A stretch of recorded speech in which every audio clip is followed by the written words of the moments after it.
Next, Stephen Miller, policy for the Donald Trump campaign.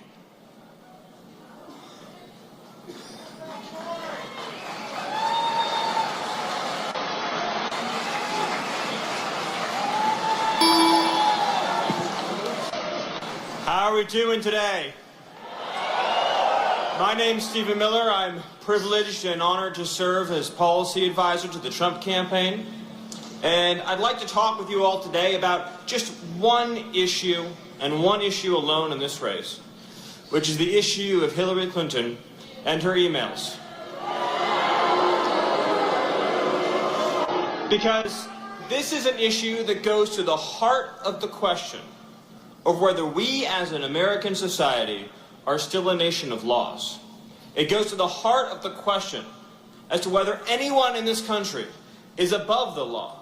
It goes to the heart of the question of whether or not we are still a free republic or whether we are a nation controlled by special interests who answer to no one. Hillary Clinton has violated the law. Hillary Clinton has put your life and the lives of all Americans at risk. Hillary Clinton has traveled around the world with an email server that was not secure, that was easily hacked, that put our nation's most important secrets in peril. And she did this blithely, with premeditation, and with no concern at all over how it would affect your lives or the safety of your country. What does that say about her character? What does that say about what kind of person Hillary Clinton is? The only thing that Hillary Clinton cared about when it came to her emails was keeping her secrets from ever being accessible to all of you. She wanted to make sure, because if you put your email on a public server, which you're required to do, of course, then that means that the public can have access to it. They can send a Freedom of Information Act request and get the emails. And Hillary Clinton wanted to make sure that all of her shady, corrupt dealings, selling out the working people of this country for cash, were never known. And so she went to the extraordinary step, and you all heard about this from FBI Director Comey, of deleting, destroying, purging, erasing, and wiping away 30,000 emails so you can never see what was in them.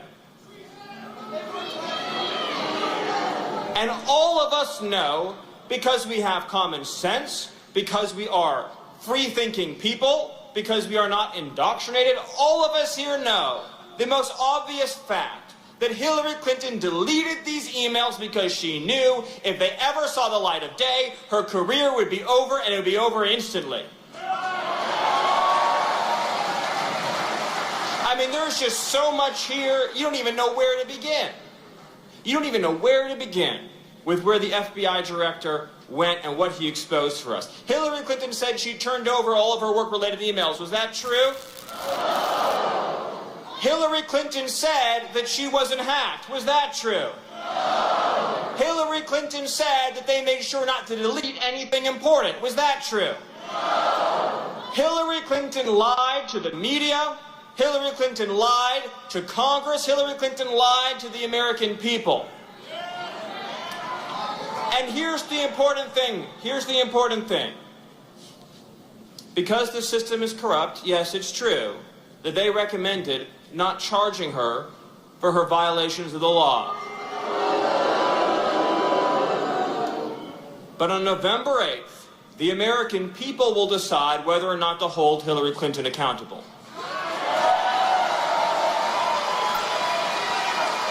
Because at the end of the day, no matter how much the American people are bullied, no matter how much the American people are put down, no matter how often you're ignored, no matter how often you're mocked, no matter how often you're demeaned, the beautiful thing, folks, is that you still get to cast that ballot and decide who runs your country.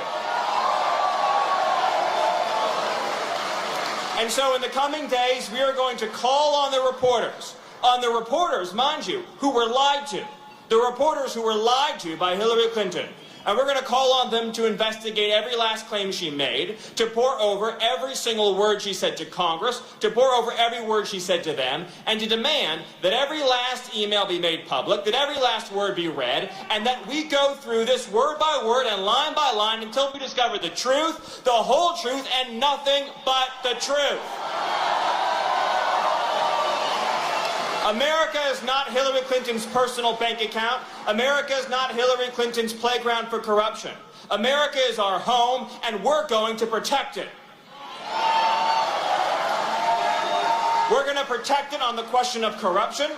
We're going to protect it on the question of special interest collusion. And yes, folks, we're also going to protect our country by securing the border of the United States.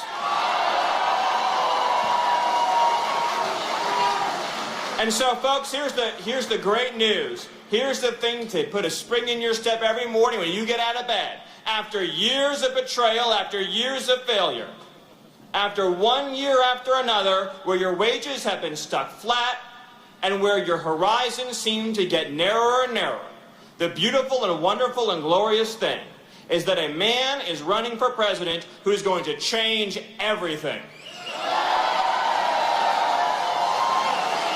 A man is running for president who's going to make sure that America does great things again. And it does it for the people. It does it for you. America is going to repay you for your loyalty. America is going to repay you for your hard work, for your patriotism, for your sacrifice. Because there is no country without the people. You are the heartbeat of this nation. You are the pulse of our republic. You are what make America a country, and for the first time in many years, come November, it's going to be your country once again. Because we are not going to let somebody become president who is willing to sell out our security and our safety and our secrets for a little bit of cash like Hillary Clinton. We're not going to elect somebody who is going to allow our border to remain open, refugees to pour in, taxes to go up, the debt to soar, crime to go higher and higher and higher, and the quality of living for our people to diminish year after year after year after year after year. No, we're going to send a man to the White House who is going to make America great again. And he's going to restore honesty and dignity and truth to our government again. And he's going to make sure that our leaders are public servants again, who serve under you, not rule over you. We are going to have one set of laws that apply equally to every single person in this country.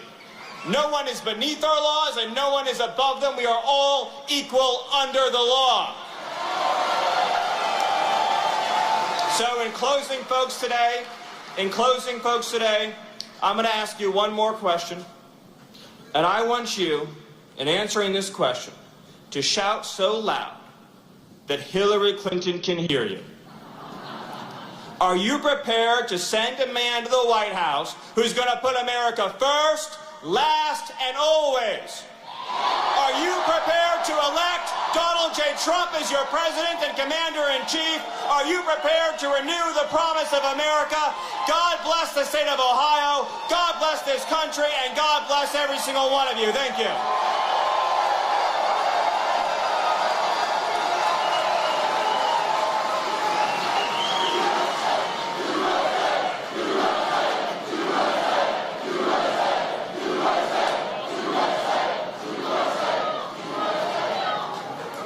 Yes, play house music.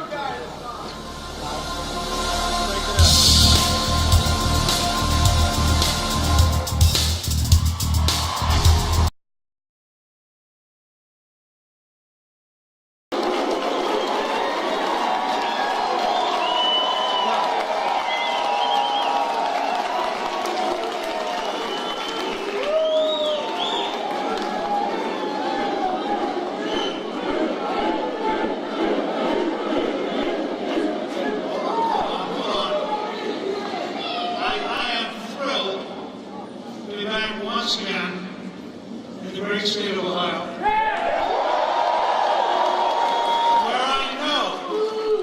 I believe in all my heart, that you are both going to carry the state for Donald Trump, and to make sure his presidency is successful, you are going to carry the state for Rob Portman. And frankly, Rob Portman could not have a better opponent than the governor who consistently killed jobs, has no clue about the real world, and will bring good old-time liberalism back to the U.S. Senate. So you have to work hard. Every one of you work hard for Trump, and you work hard for Portman, and we're going to have a big year, and Ohio is going to be right at the heart of that year.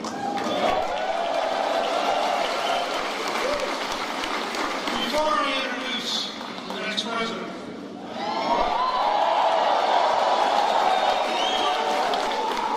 as a former Speaker of the House who knew a little bit about Washington, let me say that I cannot imagine a more vivid proof of corruption than the steps that go from the Bill Clinton accidental airport meeting to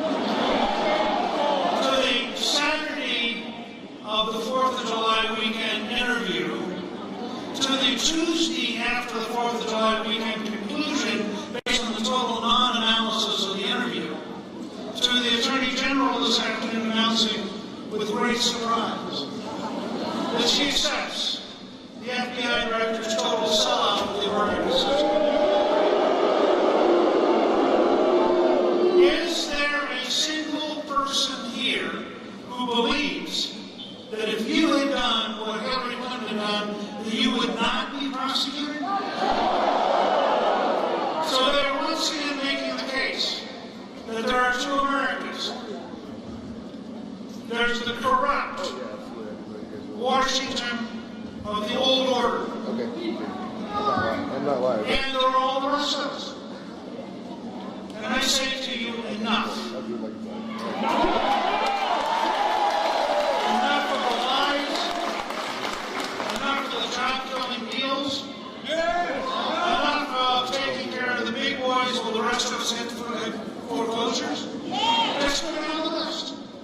And enough of lying to us about a person who deliberately obstructed justice and any rule of law would today be facing the grand jury, not an election.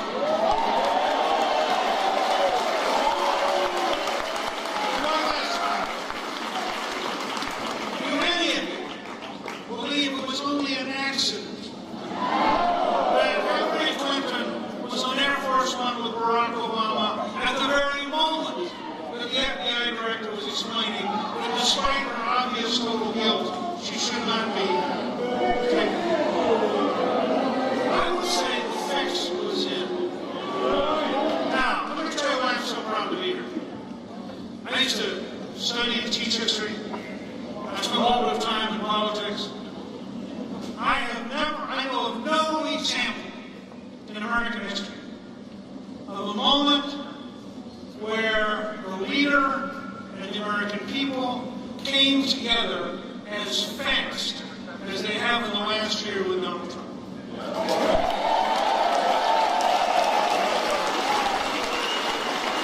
watched all these Washington meetings, just can't get it. I mean, they literally can't get it. So they write, Hillary Clinton spent X millions of dollars last month on advertising and Donald Trump spent zero. Well, that's because he's willing to meet with the news media. He's willing to come out and give these speeches. He's available on Twitter. And they don't get it. Donald Trump, think about this. Hillary Clinton has been active in politics since she was a Goldwater girl in 1964. Now, for those of you who were born since 1964, you give you some idea, she's been in politics her entire lifetime. Donald Trump has been in politics now for slightly over 12 months. It's unbelievable. I've never seen anybody come out of nowhere.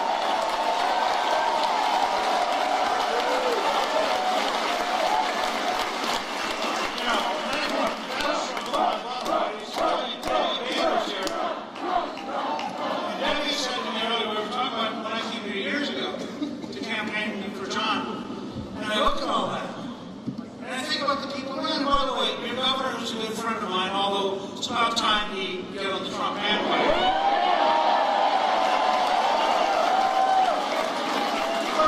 But William Governor was a candidate. You know, former Governor of Florida is a candidate. Ted Cruz is a candidate. These are not trivial people. Ted Cruz was a national debate champion in Princeton, a Harvard Law graduate, clerk for the U.S. Supreme Court, was the Attorney General of Texas, is a U.S. Senator. It's a serious guy. There's only one problem. He ain't Donald Trump. And here's the reality. The difference between all the folks who came out and talked and Donald Trump is that he has had a lifetime of creating jobs, a lifetime of building buildings, a lifetime of getting things done. Everybody else talked about how they like to sort of change Washington a little bit in a calm, essential way. This guy's going to kick over the table. So,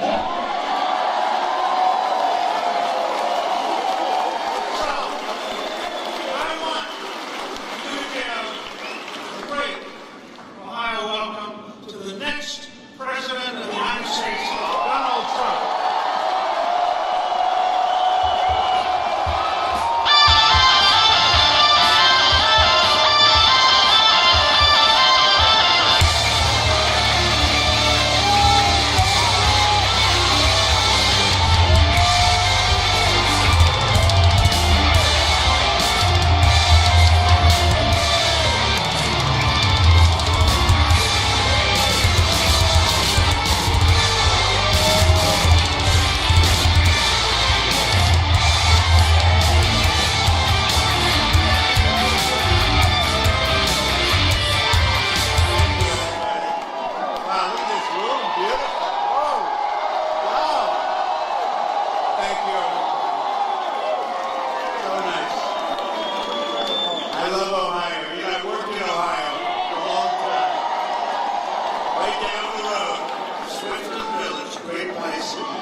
We sold it, made a lot of money. Then, after we left, it went down the tubes. But that can happen. It went down the tubes, but we did great. And it was one of my early real estate deals, and it gave me a lot of confidence. So I can say that Cincinnati and Ohio gave me a lot of confidence in where I am. I will say, he endorsed me, and he's been terrific, but Rob Portman has really been good to me, and I appreciate it. And the senator's got a run against Ted Strickland, who has not done a good job for Ohio. I will say that. He has not done a good job for Ohio, so you're going to do what you have to do come November. And as far as Donald Trump is concerned, I'm going to be back here many, many, many times. I'm going to be back here so much. You're going to be so sick of me. Please, please, please, don't let him come back anymore. We're going to have a good time, and we're going to win Ohio. We're doing really well right now. We haven't started.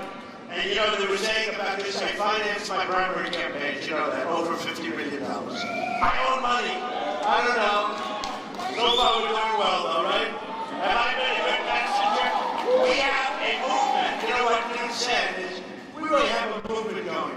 This is a movement like people have never seen before. This was set up recently. Look at this place. And by the way, just so you understand, I say this to the press, not to you, because you don't have to care. But we have a 2,000-room overflow over here or over there. All of the and we're on that camera. So the people in the overflow room, I love you just as much as these people. They just are better at real estate, right? And we have thousands of people outside trying to get in. And what I'm going to do is when we're finished here, we're going to come over and say hello to the people in the overflow room, right? Yeah. We'll come over. We'll come over and see you for a little while. We have all the time we want. We're going to do this the right way, and we have all the time we want. But I appreciate all of you, all of the overflow, and all of the people. We put speakers outside for the people outside. We have tremendous crowds, no matter where we go, and it really is. It's a movement. No matter where we go, we have crowds like nobody's ever seen before. The biggest crowds. Thank you, too, guys. Thank you. And I just heard the news, because it just happened, as you know, with the Attorney General of the United States saying, no problem. No problem. No problem. You know, I wrote out a couple of things about Hillary, crooked. She made so many false statements. Is she going to be brought before Congress or something? Is something going to happen? Is something going to happen? Because it's a disgrace. Hillary Clinton claimed that the reason for her illegal use of a private, insecure email, right? She claimed this was that it was more convenient to use just one device. The fact is, the FBI director said Hillary used several different servers, even though she said it was one, and numerous mobile devices to send and read emails.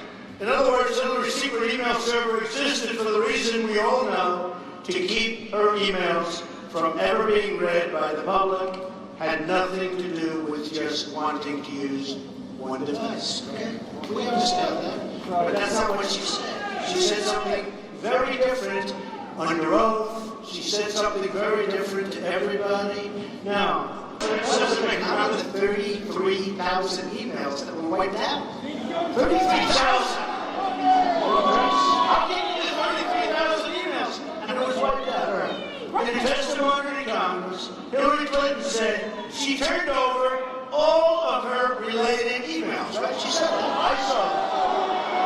The FBI director said Hillary failed to turn over several thousand work-related emails, including emails that were classified. Right? Rigged system bugs. Remember, I used to say, I'm the one that brought that word up. Now everybody's using it. Bernie Sanders is rightfully using it. Because honestly, what they did with him was not good. Not good. Now we have false statement number 3. And there are many. I just don't want to bore you with too many of these because, you know, one of those things. In her testimony to Congress, Hillary Clinton said there was nothing more classified on my emails, either sent or received. Right? She said that. I heard it. You heard it. You all heard it. The FBI director said Hillary had sent or received more than 100 emails with classified information, including emails with confidential, secret, and top secret information. Right? That's what they said. But she didn't say that. Hillary said fact number 4. These are all lies. We say lie. Lie, lie, lie. Lie. Dirty, rotten liar. Hillary said a private server. And you know, I'll tell you something, folks. I'll tell you something. You know what it's going to be censoring? In November, you're going to get out of the vote.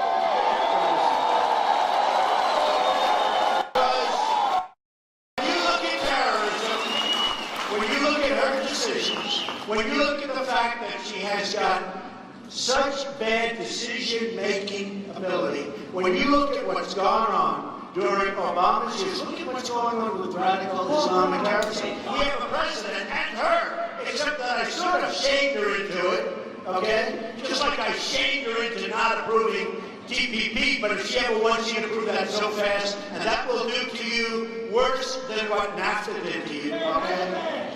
But she has got bad judgment. And you know who said that? Bernie Sanders. That Hillary Clinton has bad judgment. And number one, it's illegal what she did here. But it's also bad judgment. What'd she do it for?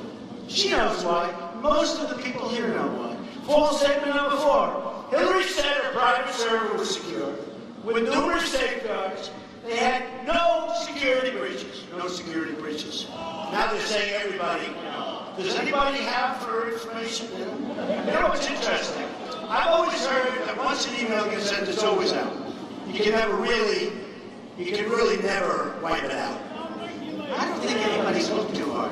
Because when you wipe out 30,000 emails, I hear 33,000 actually, I hear 2 numbers, 30 or 33, 50 choice. What difference? When you wipe out 30,000 emails, 30,000. Now I've always heard that if you litigation and everything else, there's no way of really expunging those emails. You can't get rid of them. You're always with you if you have the right people looking. there are probably a couple of super geniuses in this room that probably would know exactly how to find those 30,000 emails. I don't think they look too hard. Does that make sense to anybody? I've always heard you can find, you just can't get rid of them. Okay. The FBI director said that it's possible that hostile actors gained access to Hillary's personal email account, and said she used her secure, and think of this, she used her insecure email account and the email while traveling abroad in territory of sophisticated, and these are highly sophisticated adversaries, right? The FBI director also said hackers successfully breached the email accounts of Hillary's friends. Okay? They breached it. They're friends. Some friends. Our enemies likely have a blackmail file on her, which actually should disqualify her for even running for office.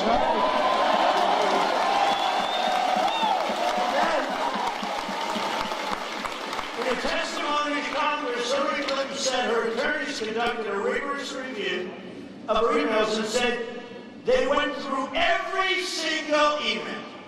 But the fact is, the FBI director said the lawyers doing the sorting for Secretary Clinton in 2014 did not individually read the content of all of her emails before destroying them.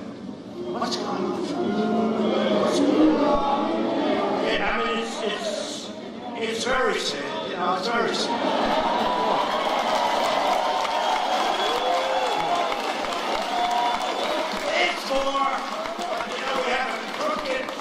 We have a rigged system, we have a dishonest press. Let me tell you, I was in North Carolina last night. I have to say, because I just love doing it. Thank you. I love you too. It's guy, but I love them. I love them. I love everybody. I don't care. I don't. We have a rigged system. We have a crooked system. We have a crooked system. But I was talking about the press, okay? I love talking about how dishonest they are. You're a Republican, you're a conservative, and I've heard it for years, but I had no idea. And when I was running and being, knocking out one after another, right? Am I doing a good job for you? I'm knocking out one after another. So when I'm out running, and it was bad, I thought it was unfair, but you know, they had 17 people that basically they didn't like too much. Me, they liked the least by far. And they hit you, but now it's all toward me. And I watch it and I say things like, this guy at Meet the Press called Sleepy Eyes Chuck Todd. You did it? The guy who was dying on Meet the Press a year and a half, wow. He was dying. Nobody watched him Meet the Press. In fact, they were talking about taking off everything else. Never treated me fairly.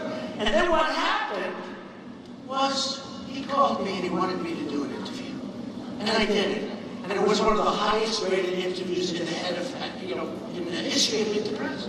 But these are disloyal people. So after about 2 days, he forgot about it. And then he did a little bit more, and Meet the Press was fine right now. I'm not going to do any more interviews with him, but because I watched him. So I watched like yesterday. And I meant to say something to the effect, I was talking about terrorism. And I said, Saddam Hussein is a bad man. You heard this. Right? You heard this. He's a bad man.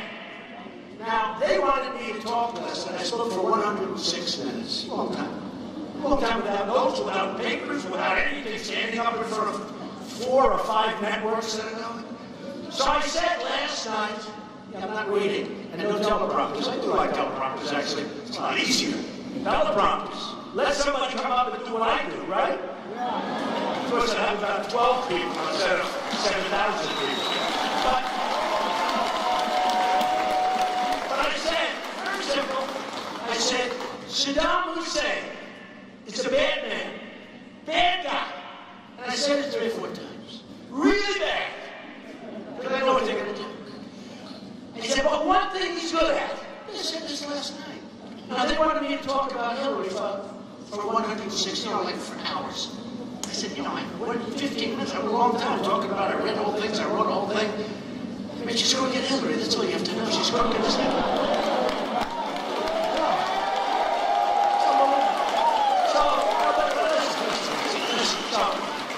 So after a while, we want to talk about terrorism, right?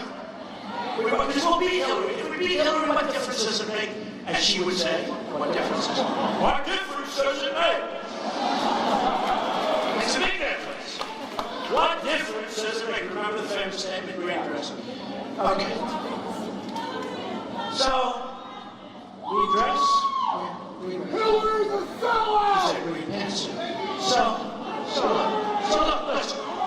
So last night I said, and it was an unbelievable crowd in North Carolina, standing ovations all over the place. But I said, bad guy, Saddam Hussein, bad guy. Then I said again, Saddam Hussein is a bad guy. But he did one thing well. He killed terrorists. Okay, just a quick second. But I wanted to emphasize, because I know if I didn't emphasize, they'd say, I like Saddam Hussein. So I said it, I think 3 times. In fact, I started repeating myself. I said, I don't like that people are saying, is that guy okay? So what happened? I said it very strongly. Bad person. Okay, now it's over. And we talked about terrorism. We talked about trade. We talked about terminating Obamacare, replacing with something, right? Which we talked about getting rid of Common Core and putting our education locally and taking our work. We talked about borders. We talked about building a wall.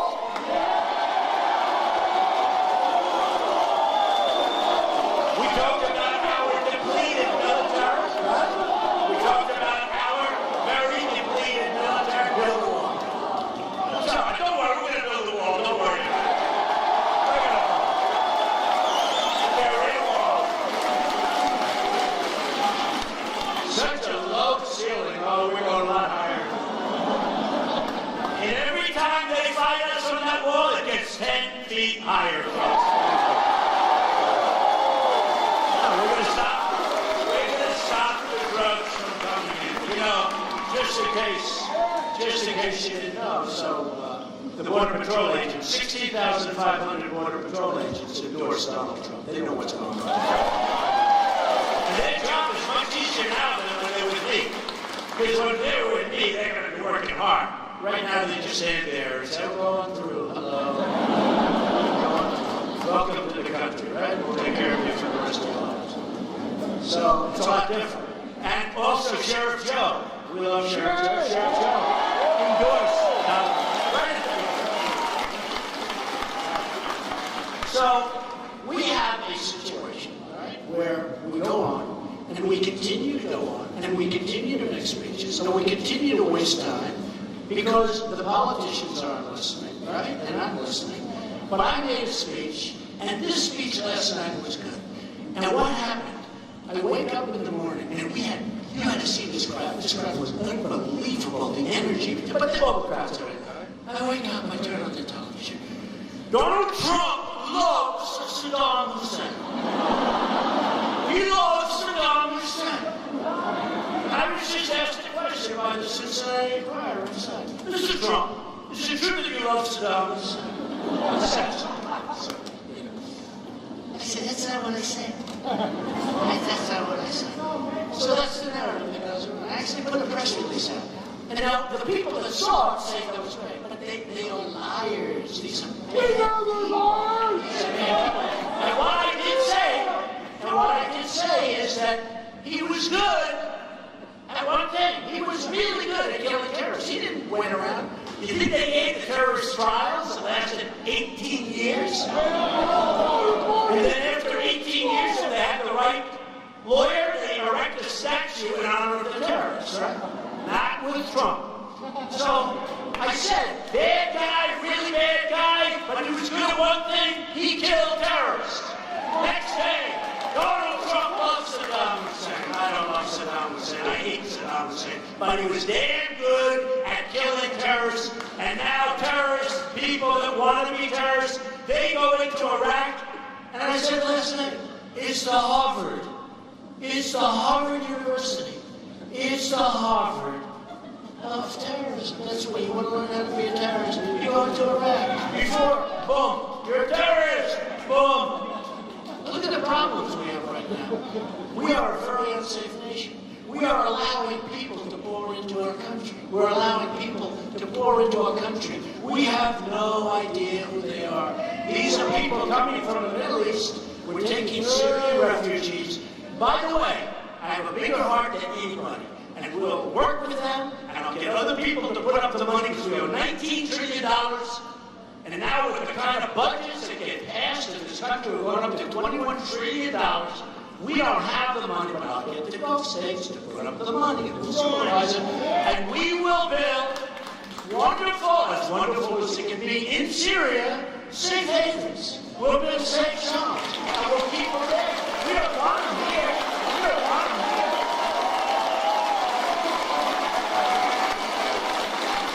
They're moving people into Ohio that you people don't even know about. They're moving people into Ohio that very well this could be one of the great Trojan horses of all time. They're moving people into Ohio like nobody's ever seen and ever seen. And you don't know, and your government officials don't know, and nobody knows what the hell is happening to our country. And we have a president that won't issue the words radical Islamic terrorism. That is a real problem. It's a real problem. And if you don't say what the problem is, you're never going to solve the problem. Right? So I watch these media people, very dishonest people. And I watch that. And then I also watched, so I get these standing ovations. It was on all three. I think it was on Fox Live.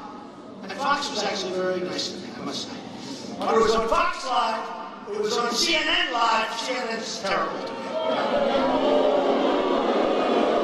No, they're dishonest. I mean, you ever see it where they'll have like 7 people?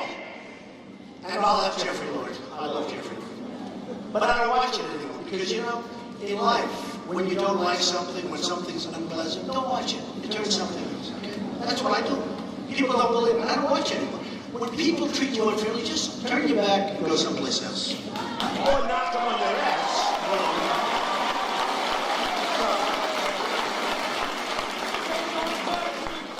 I mean, CNN over the weekend. I'll give you an example. So one of my guys, who's married to a Jewish woman, this is a very fine person, Dan Scavino. He put out a tweet talking about crooked Hillary Clinton. And on the tweet was a star. It's a star. Like a star. And I said, oh, because when I looked at it, I didn't think anything. All of a sudden, it turned out to be, in the minds of the press only, because it could have been a sheriff's, could have been a radio star. My boy comes home from school, Barry. He draws stars all over the place. I never said, well, that's the Star of David, Barry. No. So, it's a star. Have you all seen this? It's a star. And actually, it's like a sheriff's star, but I don't know. And behind it, they had money. Oh, but there's money behind it. So actually, they're racially profiling. They're profiling. Now, that's because why are they bringing this up? Why do they bring it up? Because, so anyway. So Dan is a wonderful guy, a really good guy. I didn't get angry at him. I said, Dan, it's a star. Don't worry about it. So CNN, from morning till night, bigger than the FBI, with Clinton, as crooked as you know what. Bigger than the FBI, all weekend long. CNN, dishonest as hell. CNN, morning to night. I have tweets where they're saying, CNN won't talk about anything but the star. They say, it's the Star of David. All right? I have a son-in-law who's Jewish. Jared's a great guy. My daughter is Jewish. I have grandchildren that are Jewish. And I love them. I love them. And these are great people. Ivanka married a Jewish guy who's brilliant, who's wonderful, who's got a great heart. They have kids, beautiful kids, beautiful kids. So they took this star, couldn't have been a star for anything. To me, it was just a star. But when I really looked, it looked like a sheriff's star. But CNN started the dialogue going, it's the Star of David. And because it's the Star of David, Donald Trump has racist tendencies. These people are sick of I'm telling you, they're sick. And I'll tell you, someday I'm going to tell you the real story of CNN, but I'm not going to tell it yet. But they say, I don't watch it. Don't watch it. You know what? Don't watch it anymore. And I have to say, Fox is tough on me. Bill O'Reilly, a lot of these guys. But at least they're fair. You know, they're tough, but they're fair. And MS, nobody watches MSNBC, so I don't really like it. No, I mean, nobody watches it.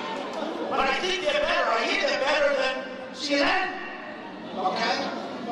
They call CNN the Clinton News Network. Think of this. Think of it, seriously. So the Star, which is a star, the Star of David, when they told me the Star of David, I said, you can't be kidding. How sick are they? Actually, they're the ones with the bad tendencies when they can think that way. And they said, remember what I said? But there's money around the stars. And therefore, you know what that represents. These are sick people. They're bad people. They're bad people.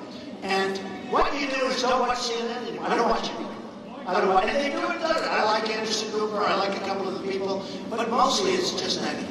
And if they sit around the table, they talk badly about Donald Trump. What's to talk badly about? You know, it's very interesting. We started off at 17, and here I am, you and me, and look what we've done together, right? What's up? What's up? So we have unbelievably dishonest people. So think of that. Yes, they have the Star, which is fine. I said, you shouldn't have taken it down. You know, they took the Star down. I said, too bad. You should have left it up. I would have rather defended it. Just leave it up. And I'd say, no, that's not a Star. That's just a Star. And it talks about corrupt Hillary. But she sent it out. She said, oh, this is Star. She's the one that started the dialogue. You know why? Because she wanted to get off the FBI. And you know who got hurt worse by the FBI than anybody? Bernie Sanders, because he was waiting for the FBI to make him the nominee, and it didn't work out. And he's the other one, you know, he copied my language a little bit, but he was starting to say with the superdelegates that the system is rigged. And you know what's happening? They're doing polls, I just saw a poll. 22% of the Bernie Sanders voters are coming to Trump. Yeah!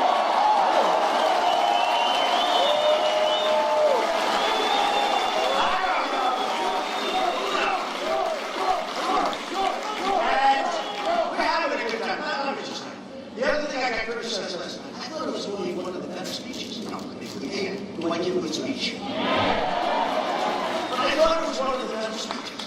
The place was packed. You know, they never show how many people. By the way, can you imagine if I ever had an empty place? It'd be the biggest story in the history of the news business.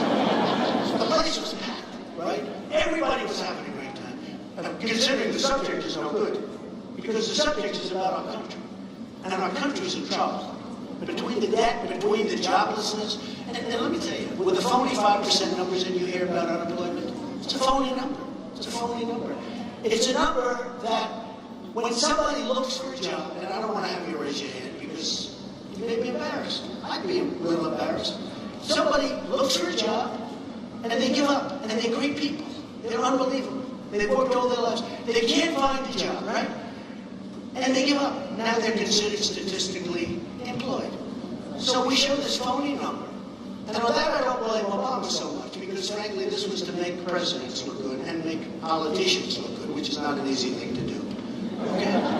Because they want to show, oh, how wonderful the economy. So just as I was getting off the plane today, we announced trade deficit numbers for the month, which were like almost record-setting. We have trade deficits that are worse than ever before. All I've done for years is talk about trade deficit. I used to talk about Japan. Now I talk more about China, but it's still Japan. It's everybody. It's everybody. We don't make good deals with anybody. But last night I was talking about trade because I love it. It's my favorite subject. That and strengthening our military and taking care of our vets. They're my favorite subjects. They're my favorite subjects.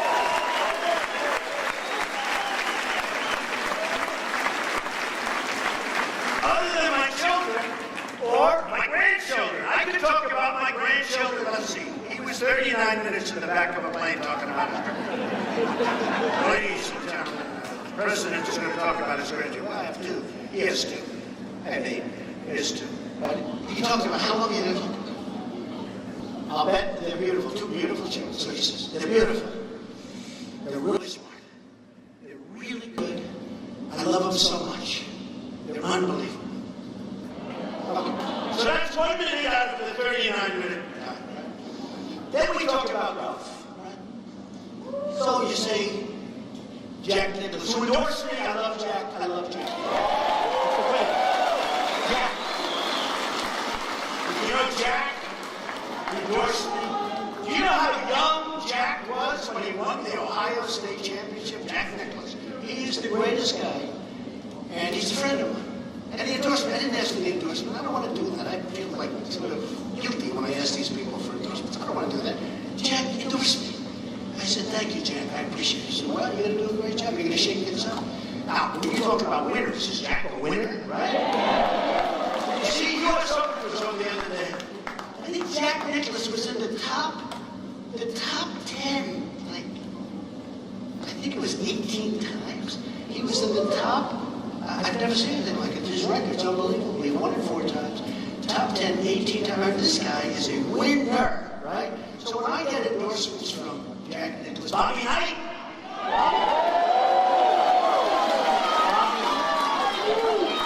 Bobby will be singing at the convention. We have so many people, we have such a great convention planned. But I just have to go back. So this is the final thing. So last night, many great speech, standing ovation, going crazy. Nobody talks about the crowd. Every time I go home, my wife says, how was the crowd? Again, they never show. I tell you, they only show when we have protesters. I love my protesters. Don't we have any damn protesters today? Because when we have protesters, the cow, did the cow? No, he's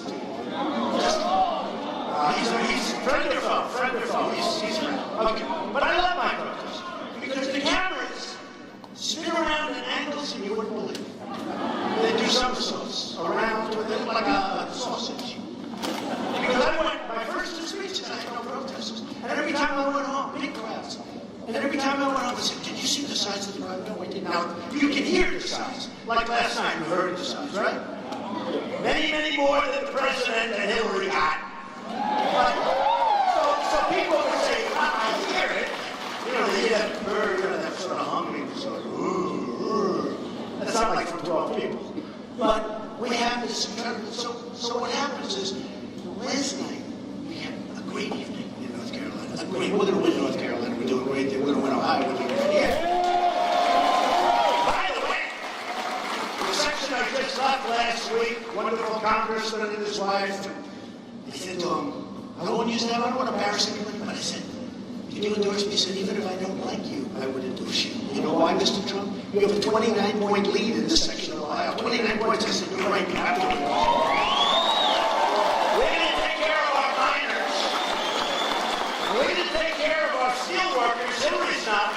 She's going to put you out of business because if she ever won, she would sign TPP, which will make NAFTA, which was signed by her husband, which is the worst, in my opinion, the worst trade deal in the history of this country, and it's not even close, signed by Bill Clinton.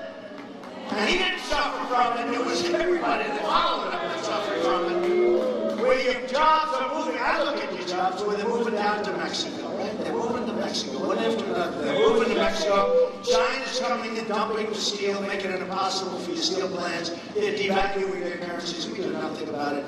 Folks, I'm going to do so much about it. It's going to be so much. It's going to be so much. So last time, and then I wake up and I hear, number one, I love Saddam Hussein. I hate Saddam Hussein. But I love Saddam Hussein according to the press because they're dishonest as hell. They heard what I said. And number two, and they said it very, very strongly. They said, you should have spoken about Hillary Clinton long. And I wrote out like 4 pages that I wrote out. And I read it, point by point by point. And after a long time, I don't know, many, many minutes, you know, I got thousands of people. And this real stupid guy, Chuck Dunn. I won't use his name. I refuse to use his name. I refuse to call him Sleepy Eyes. I'm not going to call him Sleepy Eyes. But he's talking about he had an opportunity to hit Hillary Clinton. Did you see what I did to her last I just wonder, am I correct? I mean, it got to a point, I was hitting her so hard. The problem is I'm unprofessional. And I'm hitting her so hard. And I know it doesn't mean anything because the system is rigged and it's fixed and it's broken. So I'm doing it. And I'm doing it because I feel I have to do it. And it's sort of boring to do it, to be honest with you. So I didn't want to, and I wanted to get on to the military and the vets. I wanted to get on to these other subjects. I wanted to get on to terror. Okay, because we are going to experience things that you won't even believe, folks. Watch the predictions. Lots of predictions, right? And I wanted to get on to terror. And one of the reasons the women are liking me a lot lately is because... Thank you. Thank you! Thank you! Because they feel I'm going to keep our country safe.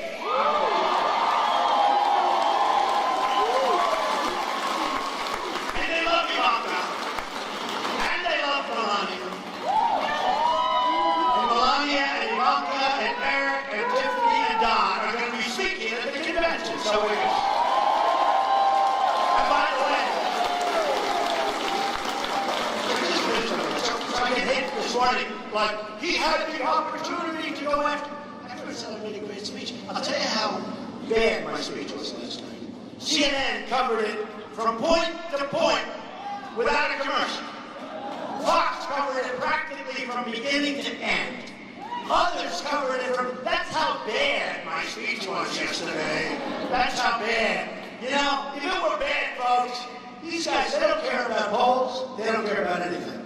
They only care about one thing. What's the one thing? Ratings! Ratings! So, I made a speech last night that some of the folks gave an A to, some of them gave an A+ to, but when I saw NBC, Sleepy Eyes jumped out this morning, he said, he had a chance to really go after Hillary Clinton. Oh, what I did to her. But, you know, after a while, we have to talk about other things. Okay, so here's the story. We're going to make America great again.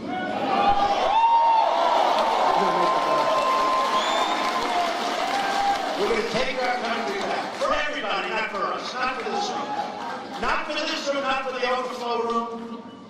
Not for the people outside. We're going to take our country back for everyone. We're going to take it back for African American youth who have a 59% unemployment rate.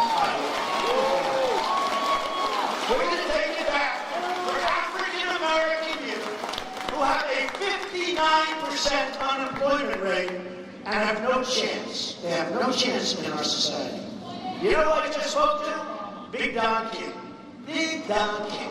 I just spoke to him 10 minutes ago. I said, Don, I'd love you to speak at the convention. Because you know what? You beat the system. And he's a friend of mine. Big Don, greatest boxing promoter of all time. In fact, somebody said that Mike Tyson endorsed me, as you know.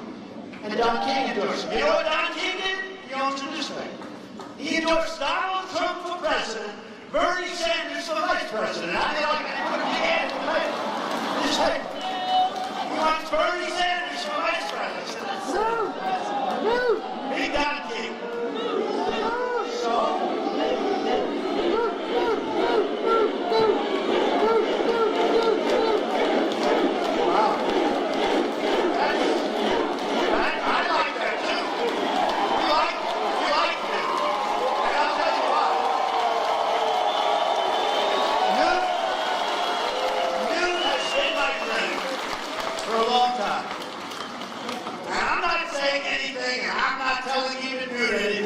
tell you, in one form or another, Newt Gingrich is going to be involved with our government. That I can tell you.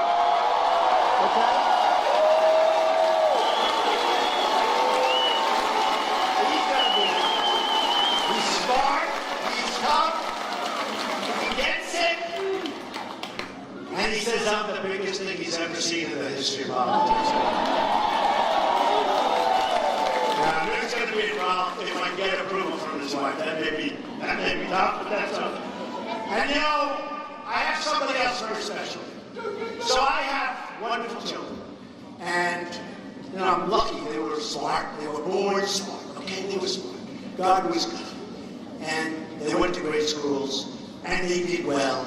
And and they're in business and they do well, and they feel so strongly about what I'm doing. They don't even like it in terms of doing it themselves. They love what they're doing. And my one boy is here, Eric Trump.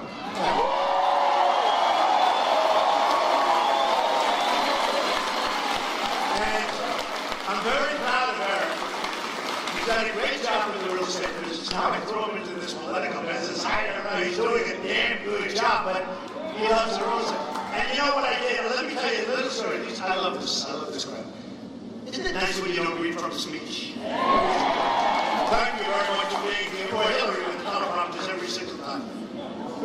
And whether you go north and south, or east and west, Donald Trump is a bad person. Donald Trump made a lot of money in Atlantic City, but he hurt the little people. She calls it the little people. He hurt the little people. He made a lot of money. And government, what they did, I'll tell you. Did you see that sham? I left 7 years ago.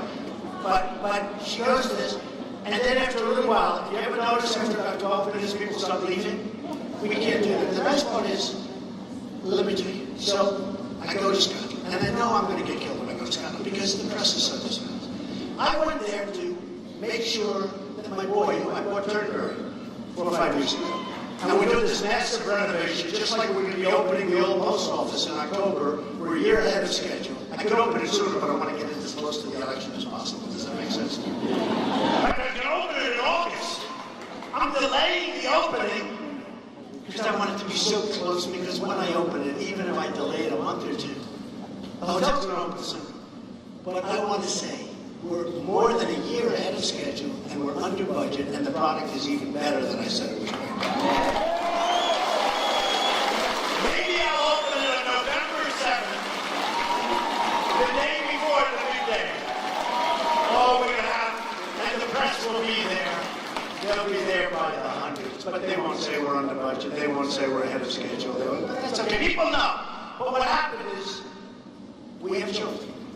And I want to support my children. I think I've been a good father. And I want to support them. So I put Eric Trump like individual things. Ivanka's been great, Don's been great.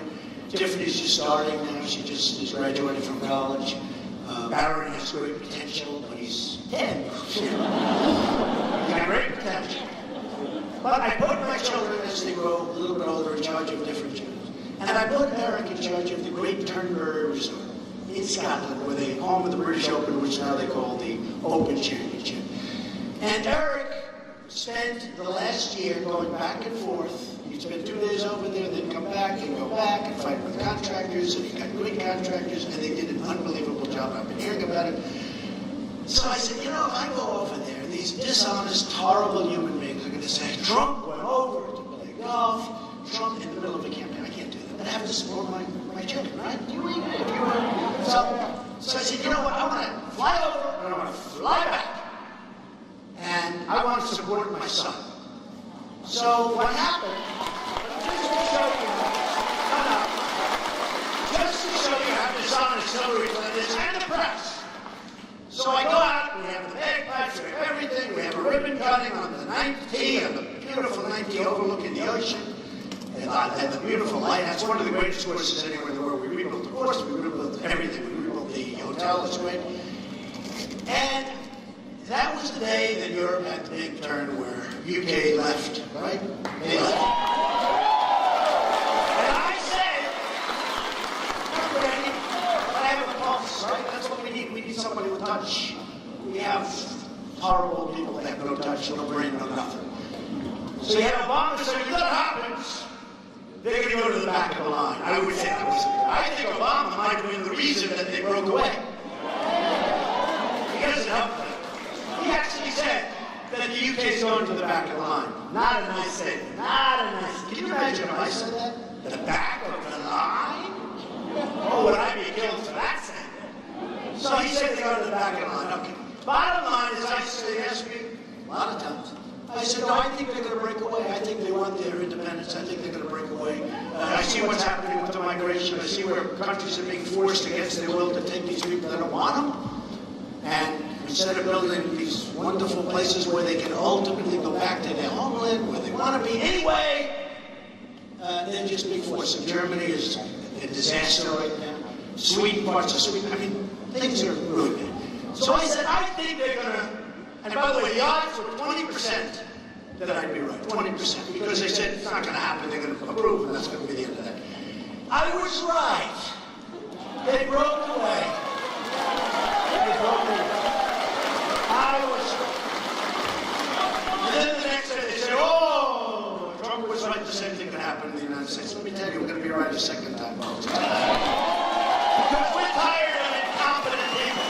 We're tired of incompetent leadership and incompetent people. And Hillary Clinton, I said, bad judgment, she's incompetent, okay? She's incompetent. The only good thing she's ever done is get out of trouble when anybody else would have been in jail by now. That's the only thing that I've ever seen her do.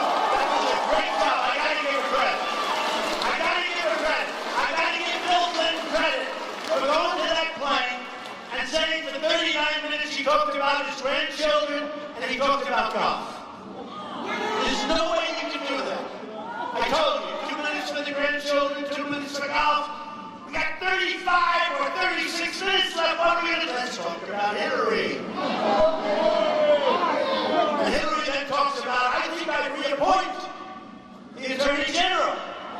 And you're waiting for a decision by the Attorney General. And you're saying you're going to give her a job, you're not allowed to do that. That's bribery, folks. And then the Attorney General comes out, as you said, but the Attorney General comes out, and then the Attorney General says, no charges. That's bribery. Wouldn't you say it's bribery? Yes, it was. She said she's going to reappoint the Attorney General, and the Attorney General is waiting to make a determination as to whether or not she's guilty. And boy, was that a fast determination. Wow. You're waiting, at least wait a little bit longer. Don't just come out with 1 or 2 sentences. Talk about it a little bit. So look, again, Trump. So here's what happened. So I go to Scotland. Beautiful. The weather was beautiful. The waves are crashing up on the rock. We're opening the course, getting ready to cut a ribbon. We have so many press. We had over 400. Hope, the legendary Hope. How many? 400? 400. 450. It was unbelievable because they were all there for Brexit. And they were all there to see what was going to happen. Will the UK break away? And now that's about 6 hours old, so they want the next story. So the next story is Trump. So I go there. And all of a sudden I start hearing these things. What's Trump doing in Scotland? Where he's playing golf? Okay, so I have a news conference. It was a great news conference. Even Newt said that was a great news conference, right? I did a good job there. When Newt says I did a good job, he's a very critical guy. He sometimes said, I don't like what he said. There it is. Newt. So let me just tell you. Some answers, I said, any questions? So I'm not talking about the real. Any questions? And the place goes crazy. The cameras, I'm telling you, we had as big a group of media as you've ever seen. They all drove up, from London, different places. Everybody just converged on Turnberry. So I'm taking questions. One of the questions was, Mr. Trump, if the pound goes down, how will Turnberry do? So I say, I didn't bring this up. I said, look, here's what happens. If the pound goes down, Turnberry will do very well, because a lot of people are going to travel to the UK, they'll come to Scotland. Turnberry is going to do very well if the pound goes down. Okay, good. That's it. I answered the question. Next day, it's in an ad by crooked Hillary Clinton, and I'm all over the place. But they don't show the question. Here's the thing to start off. Did you hear Donald Trump? All he talked about was his resort. And they show me. They don't show the question. If the pound goes down, Turnberry is going to do very well. Okay? Then, they gave me a golf club. I said, I don't want to touch it. I don't want to touch golf. I'm leaving. I inspected the hotel. I inspected the course. I said, Eric Trump, you did a great job. I'm getting the hell out of here now. Because I want to be back campaigning. I want to get out. Congratulations. My boy, I love you. Come, Eric Trump. I love you, my boy. I love you. I said, that's my 6'6" boy. He's always going to be my boy, right? So I said, Eric, I'm out of here. I'm going. I'm leaving. Gotta go. But they said, Mr. Trump, would you like to hit the first one? No, I don't want to touch your club. Because I know, by touching club, these horrible, horrible human beings, plus the Hillary Clinton 1,000 people staff that she has, right, will come up with a clip of me holding them up. So I don't want to touch it. So we cut the ribbon. I inspected the property. I'm very proud of the job he did. Unbelievable job. And I went around and I got out of there. I was in Scotland one night. That's not easy. You know, it's a long trip, right? I was there one night and I was out of there. So here's what happens. The next day, the news comes out. Donald Trump, who went to Scotland in the middle of the campaign to play golf. Well, here's much worse. They took my statement of the pound. If the pound goes down, Turnberry is going to do right. They don't know I'm answering that question. So everyone thinks I'm ready, and I want the pound to go down. Okay. But here's the worst. So that crooked, disgusting group that works for Hillary Clinton. Now remember, I never touched the club. They showed me hitting the ball. Donald Trump playing golf in Scotland during the, troubles and everything else of the world. And they put it in an ad. But the picture was from 2 years before at a different course. The only good thing, now it's true. And they said playing golf at Turnberry. So two good things happened out of it. Number one, the head of Turnberry called me up and said, "Sir, did you take an ad because we're being swamped with business?" I said, "That's good, right? That's good." And the other thing is the swing looked good. They didn't put one on my bed swings. I have that. The swing actually looked good. So, Hillary, thank you very much. But you know what? How dishonest is it? So they showed me playing golf at Turnberry, and I didn't play golf. It was 2 years. The picture was 2 years old. In fact, it was more. You know how I could tell it was more? I was even thinner. I said, man, I like that. Actually, I never wanted to go out because I love the swing and I look thin. Well, relatively thin. Okay. But I just want to say, this young guy, my daughter, my other son, Don, my wife who puts up with a lot with all of that we're going on. I mean, this is big stuff. This is big stuff. But my family has been so, my sister, who's incredible, my sister, who's a federal judge, Board of Appeals, my other sister, Elizabeth, my brother, Robert, who's a great guy. I have one brother who passed away, but I have great children. Tiffany has been so amazing. My kids, my family have been so unbelievable, and this is not easy for them. They go out, mostly people love it, but some people don't. You know, the one thing that's interesting, and I told this to Eric on the plane, my wife said, when you go out, everybody loved you. Now most people love you, but there's people that don't. You never had those people before. I said, well, we have to make America great again. And ultimately, hopefully, my biggest dream is to have those people love me too. Not because of me, but because we're going to do such a great job. So, I'll introduce Eric Trump.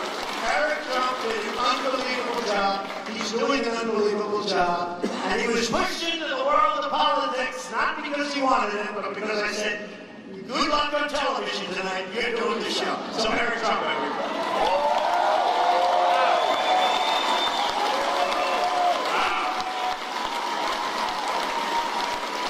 Thank you. Quick answer there. My father is just the greatest. And I truly say this from the bottom of my heart. I love him to death. As a family, we love him. And thank you. As a family, we're so proud of him. He is going to win this. We are going to win this. He is going to make America great again. We are going to beat Hillary Clinton. There's no question about it. We're going to bring this country back. So thank you guys so much for all the support from our entire family. Thank you. We love you all.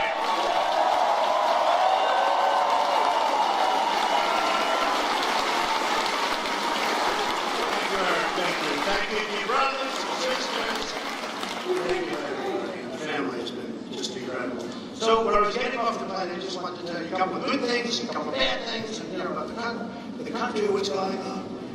Terrorism is at just a horrible, horrible level.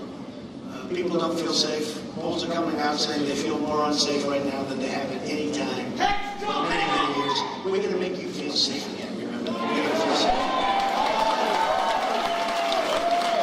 I'm very, very proud of the fact that when we ran, that in the history of the Republican Party, got the most votes ever by a lot, almost 14 million votes, more than anybody that's ever run. And I'm very proud of that. And maybe more important, and I want to thank the RNC and Ryan Scribus, he's been great. I have to tell you, Ryan has been really great. And I mean that 100%. He's been so amazing. And he works hard. He'll fly. It was an event in California. He will fly on that plane and he'll be there saying, weren't you just in Washington? Yes, I flew to be at the event. I mean, the guy is really terrific.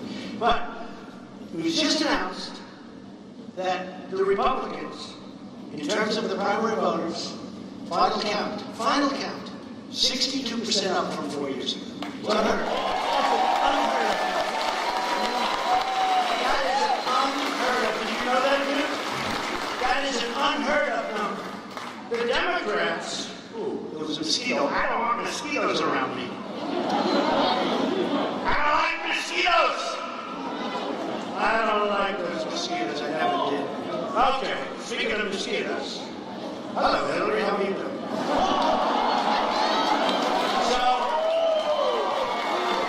So the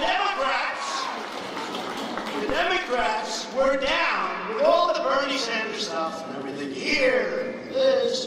By the way, our crowds are so much bigger than it's not even close. But with all of the things you hear, the Democrats are down 21%. From there's no real enthusiasm. They had enthusiasm for Bernie. But Bernie was outflanked by the establishment. He was really outflanked. Well, he never had a chance. And frankly, I wouldn't have had a chance except we were winning by such large numbers. If we didn't win, in Florida, 21-point victory, won 66 of 67 counties. New York, Pennsylvania, Connecticut. You look at all of these different places, Rhode Island, Maryland, Delaware. We had a group where we won every single county in every single state. In California, I got 78% of the vote, and there were still lots of names on there. And you know, when you have the largest number of votes in the history of the Republican Party, and we had 17 people running, folks. That's a big difference as opposed to 2 or 3 or 4. We had 17 people. So it's impossible to win that number when you have 17 people. We won easily. More than Ronald Reagan, who we love. More than Richard Nixon. More than the Bushes. More than Dwight D. Eisenhower, who did have a lot to do with the Second World War victory, in all fairness, right? So we had a great thing. So that was a great thing. The bad part is this. In coming off the plane, I heard that our trade numbers are a disaster. A disaster. Getting worse than ever before. We're losing so much money. We have trade deficits that are so massive. Not only with China, not only with Mexico, which is massive. I take my hat off to the leadership of Mexico for the job they've done on us. They treat us like we're babies. They treat us at the border and with trade. You ever see the companies that are moving to Mexico? I think I won Indiana largely because Carrier air conditioning operated. I love Indiana. Well, I also won because of the great Bobby Knight, right? Bobby Knight. I told you that story, but Bobby called up. He said, "Sir, you got to run for president." It was a year before I did it. You got to run for president. I said, "This is what Bobby Knight." I didn't know it. And then when I got to Indiana, somebody said, "You think you can ever get Bobby Knight?" I said, "I think so." And I pulled up his sack and I had his paper and I had his number. And he picks up the phone and he goes, "I've been waiting for you to call." He's a cool dude. He won 900 games. He won 3 championships for Indiana. He won the Olympics. He won the Pan Am Games. He had the last undefeated season in college basketball. He's a winner. Jack Nicklaus, total winner. And Jack, you know, in Ohio, I mean, to me, having his endorsement so great, but Jack, Bobby, we have so many unbelievable champs endorsing. So many unbelievable champs. So here's the story, folks. We're going to turn it around. We're going to bring our jobs back to this country. And we're going to bring them back legally. We're not going to let companies leave our country without there being consequences. Consequences.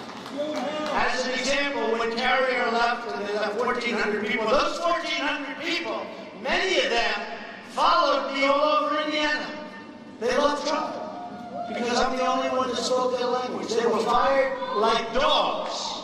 They were fired by a mid-level management guy. They had jobs, some of them for 30 years.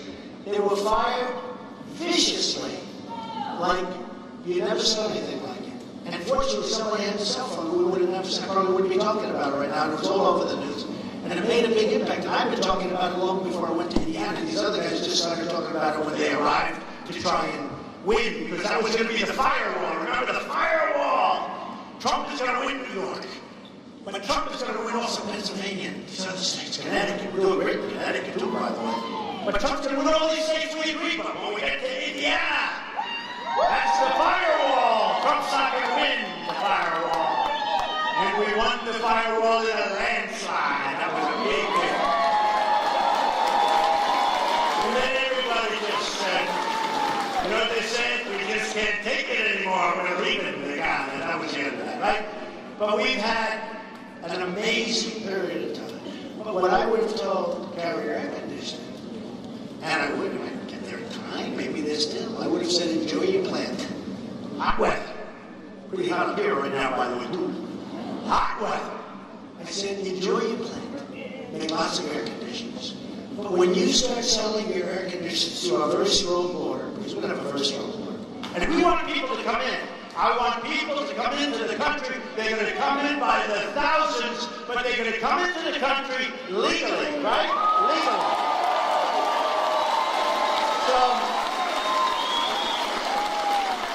So I'm going to say, meaning myself or my wife, I always stick with this, I say to my wife, but I want to call Carrier, and she'll say, you're the president of the United States, you're not supposed to be calling an air conditioning company, but it's so much fun, and I'm so good at this stuff. So, I'll get somebody else. I'll get Carl Icahn to call. That would be pretty good. I have so many people endorsing us. But we call up Carrier. We say, enjoy your new plant. I hope you have great success. But every single time you make a beautiful air conditioner and you want to sell it to the United States, there's going to be a 35% tax on that air conditioner. Now, a lot of conservatives, you know, these characters that have been fighting me, never Trump, oh, never Trump. These are people, here's a guy who talk about a great conservative, but he gets it. Some of these people don't get it. Never Trump. By the way, never Trump is disappearing rapidly. You heard about the 51 million? Anybody? 51? Raised $51 million. Even Newt couldn't believe that. Right now? $51 million. Right?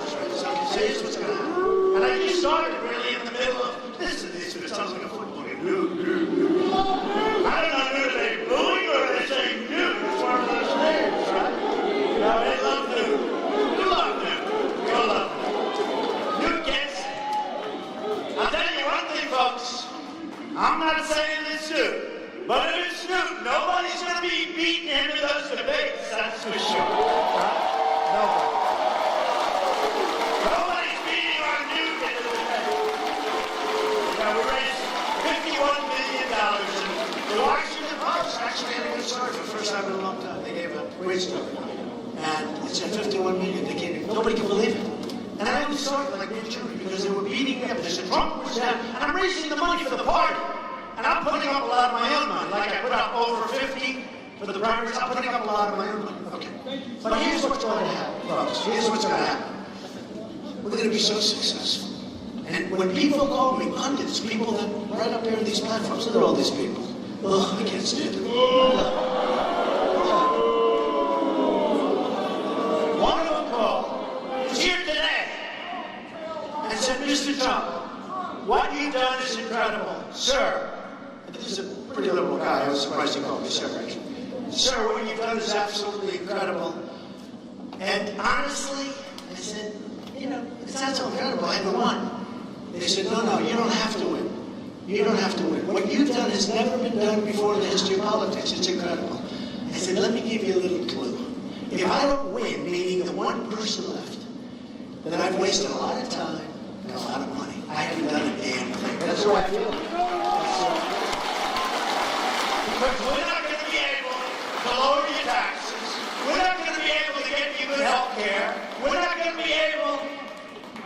save your Second Amendment, which is under siege, by the way.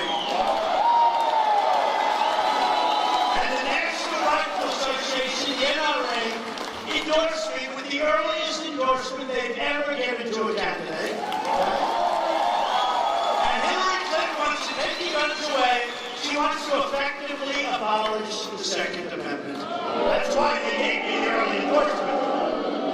Because she is unthinkable for the NRA. Unthinkable. But all of these things are going to happen. So let me just finish by saying the following. I love Ohio. I love the people of Ohio. Go out and vote for Rob Portman. He's been terrific. Go out and vote for Rob. But I love the people of Ohio. And we're going to start winning again, folks. We don't win anymore as a country. We don't win on trade. We don't win with the military. You know, when I was young, we never lost a war. All of us. A lot of you are my age. When we were young, I still feel young. Do you feel young? But when we were young, we never lost a war. They used to say, we've never lost a war. Now we never win a war. We never win a battle. We never win anything. We have these idiots that get on television. We are going to attack ISIS in 48 hours. And when we attack, we're going to hit them from the rear. And we're going after Fallujah. And that will take place in exactly 2 weeks. And after that takes place, we're going to Ramadi. And we will hit them. Now what happens is they say, oh. I mean, the only problem is they can't believe anybody's so stupid to be saying all this stuff. So sometimes they don't believe it. And we get away with it. Can you imagine, dude, the great General George Patton getting on television to say when we're leaving Iraq? We are leaving on this date. So the enemy goes back and they say, nobody can be that stupid to say that. I can't really believe it, but you know what? Just in case Obama's serious, let's just pull back. Hey, you know, they don't want to be killed. Don't kid yourself. You know, they talk about they want to be killed. Trust me. They can live, they'd rather live. They'll have their time. But you know what? Pull back. Pull back. So now they pull back. And you left it that day. You didn't leave anybody behind. I didn't want to go into Iraq from the beginning. I said you're going to destabilize the Middle East. But once you go in, the way he got out was unbelievable. Draws the line in the sand. The line in the sand. It's a violation. The line in the sand doesn't mean anything. Nothing means anything. We have a president who's terrible. We have a president who's right now, what he wants to do is, all he wants to do is campaign. He wants to get fun campaigning. It's a good time campaigning. I want a president that's going to be focusing on knocking the hell out of ISIS. I want a president that's going to focus on making great trade deals so that China and us, we don't have a $505 billion a year trade deficit. I want a president that's going to create strong borders. I want a president that's going to keep criminals out of our country, people that kill us, people that are going around shooting people in the back. Jamil Shah, great friend of mine, Jamil, shot in the face by a person that shouldn't be in this country. Kate, San Francisco, shot in the back by somebody that was thrown out of the country 5 times and probably got forced back in. We're going to have a safe country again, folks, and we're going to start winning again. We're going to win, and we're going to win so much. And I'm telling you, and I have fun saying this, but there's nothing fun about it because of what's going on. But we're going to win so much that the people of Ohio are going to call your representatives. They're going to call Matt Borges, head of the Republican Party, good guy, by the way. Matt, you better win Ohio from me, Matt. They're going to call Matt. They're going to call Rob. They're going to say, you have to see the president. We're winning too much. We can't take it. We're not used to winning this much. We're winning with our military. We'll knock the hell out of ISIS. We're winning for our vets. We're winning with health care. We're winning with the border.